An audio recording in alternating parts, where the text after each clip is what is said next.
Thank you very much. I really appreciate you all being willing to share with me what I consider to be your most valuable resource, and that's your time. And I will do my best to use it well.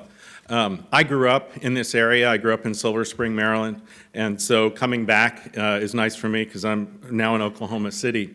And I was one of those like nerdy government high school kids who I would read the Washington Post and find out if there was a cabinet member testifying on Capitol Hill, and I'd take the Metro down and sit in the audience just to see a member of the cabinet. And so for me to be able to speak to you all working here on Capitol Hill is still a thrill for me. Now that nerdy student government kid became a nerdy data professor. And so what I'm here to talk to you about is data on what I think is the most trustworthy data that directly links pornography and different public health harms, be that erectile dysfunction, be that sexual violence, be that brain development.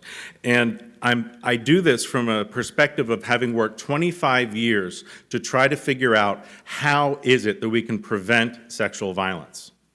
And I did my dissertation on that, and as I said, wrote several books about it. But I worked for so long to try and figure out how do we end sexual violence. And it wasn't until 10 years ago that I realized that the secret ingredient that was missing from putting this together was actually not so secret at all. But the secret ingredient in the recipe to end rape was actually pornography.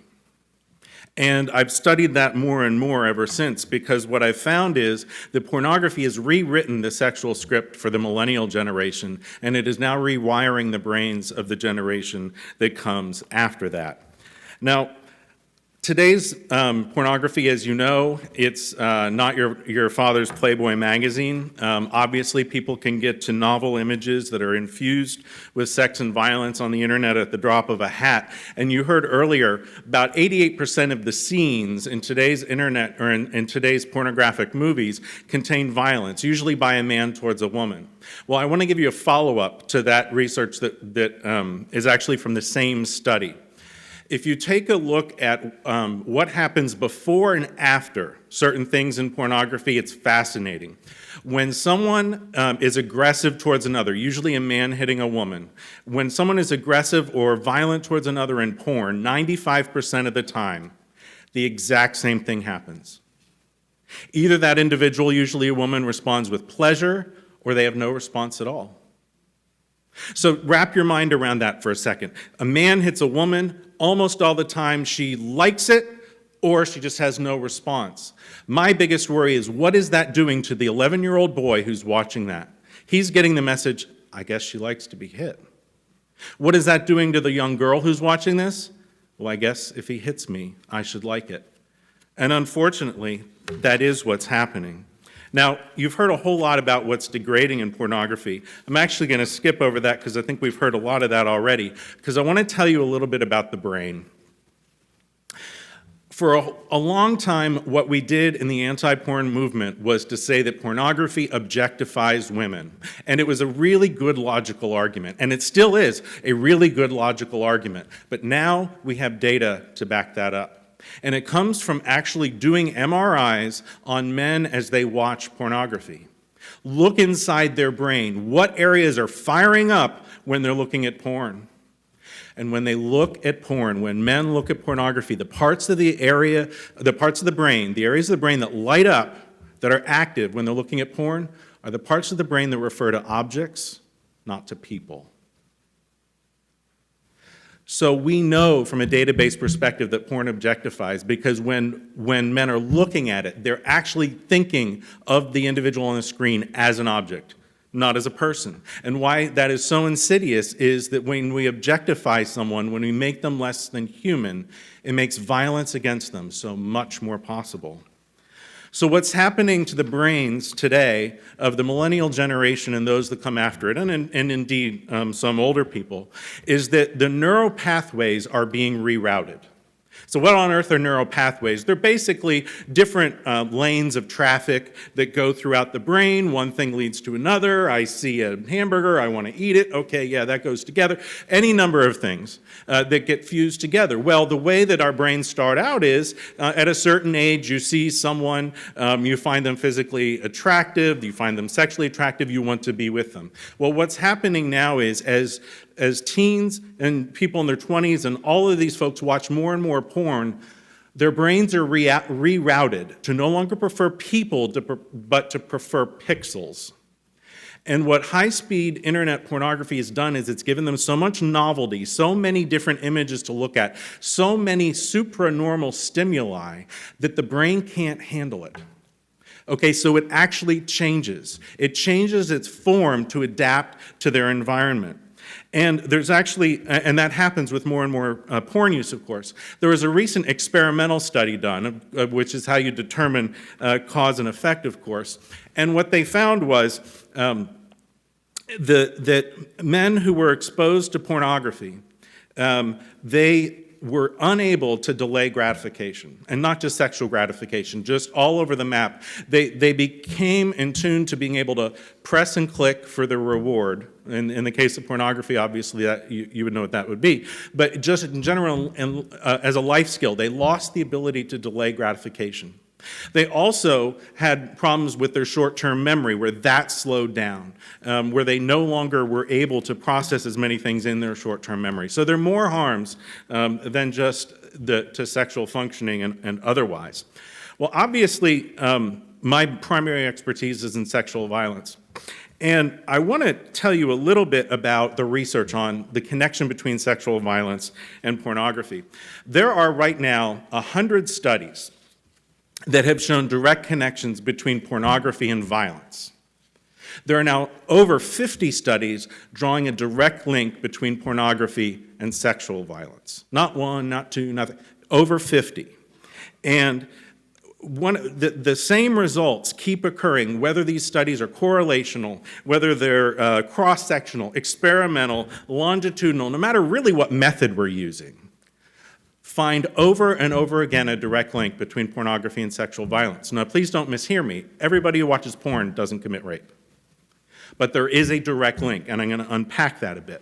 Now, one of the things that happens when men, particularly men, watch porn is that they think that they're actually they think that women are actually things that exist to sexually please men, and that was a study of 20,000 people. Now, one of the things that porn does is it gives people permission-giving beliefs. Well, what's a permission-giving belief? It's something in the mind that helps you kind of ignore your conscience, maybe, and say, well, I guess this really is okay. And that's what porn does. Several more studies I want to share with you. One is, we've known for a long time that impulsive men are at more risk for committing sexual violence. Well, indeed, if you combine someone who's impulsive with someone who uses pornography frequently, you're going to see a whole lot more sexual violence from that individual. Another common theory as to why rape tends to occur is if you have a man who's very much wanting impersonal sex, don't want to know her name, don't want to know anything about her, just want to get in, get out, move on. Okay, if they really want impersonal sex and they have this hostility towards women, they really just think, women are, let me not use the words, but just that women are horrible. We've always known that a lot of those guys tend to commit rape, but it's not all of them. It's just a lot of them. Well, then in a study, they added in frequent porn use.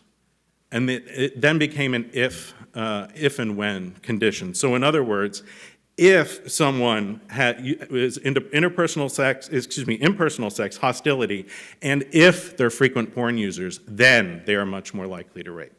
So pornography is like the gasoline on the fire of the individual who wants impersonal sex and hostility. Now, porn is not the sole cause for rape, but it gives men the permission to be sexually violent. And the main point I want to make with you all is that anyone who has an agenda to end sexual violence, you must look at pornography. You must be examining what pornography is doing to this generation and the ones to follow if you want to be effective, whether that's through legislation, whether that's through prevention programming, or anything. We have got to tackle the public health problem of pornography.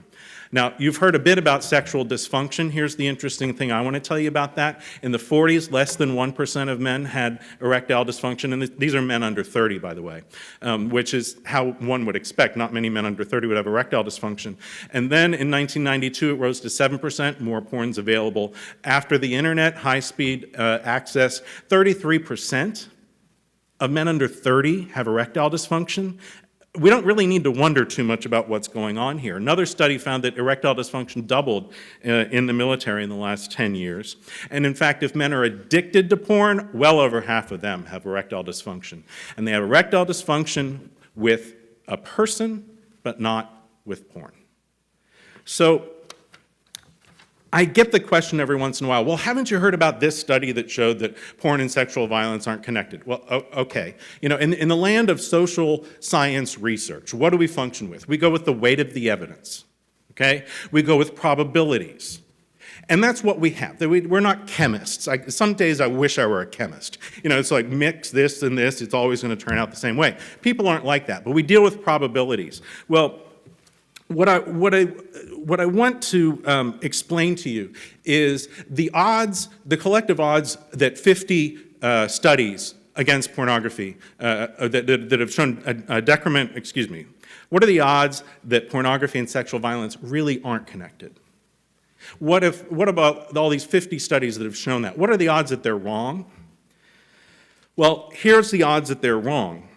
1 in 88 decillion, 1 in 817 nonillion, 841 octillion, 970 septillion, 12 sextillion, 523 quintillion, 233 quadrillion, 890 trillion, 533 billion, 447,265,625.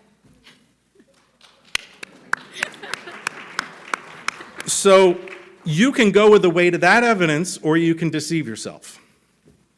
Now, you're talking about 88 distrillion. What is that? And this is my last point. If you were to take pennies and fill up this whole room with pennies, you think that'd be a lot of pennies? Obviously. If you were to fill up the Empire State Building, the building I have up here, with pennies, would that be a lot of pennies? I would guess so. Let's try 1 billion Empire State Buildings full of pennies. The odds that there's no link between porn and sexual violence is walking into one of 1 billion Empire State Buildings at random, walking to the correct floor, to the correct room, and picking out that correct penny. We need to stop thinking, are they connected, and say they definitely are.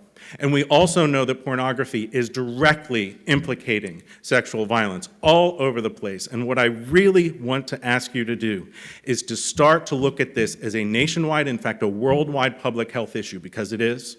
And we've got to start doing something about it today. Thank you very much.